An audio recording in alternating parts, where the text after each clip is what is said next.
അല്ല നീ നിന്റെ കൂട്ടുകാരെ ഗിഫ്റ്റ് ഒന്നും മേടിച്ചില്ലേ? ഇനിയിപ്പോ ആ മേടിച്ചിരുന്ന വല്ല ഞണ്ടിനടിച്ച് പോവാൻ നോക്ക്.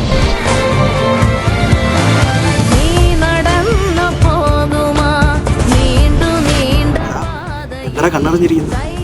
നീ അങ്ങോട്ട് പോ. ഞാൻ നിനക്ക് വേണ്ടി ഗിഫ്റ്റ് ഒക്കെ മേടിച്ചാണ്.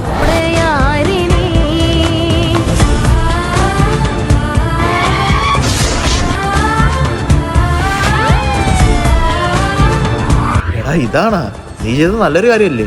അല്ല അവർക്കിപ്പോ എങ്ങനെയുണ്ട്? അവർക്ക് കുഴപ്പമൊന്നുമില്ലടാ, ഓക്കെയാണ്. എടാ എന്നാലും നീ ഒന്ന് വെയിറ്റ് ചെയ്യും, ഞാൻ പോയി നിർത്തോണ്ട് വരാടാ. എടാ അതിനു വേണ്ടി നീ ബുദ്ധിമുട്ടുണ്ടാ? എനിക്കാണെങ്കിൽ ഇപ്പൊ ഡ്യൂട്ടിക്കും കയറും. എടാ എന്നാലും നീ ഒന്നും വിചാരിക്കണം. അതൊന്നും സാരമില്ല, നീ വാ.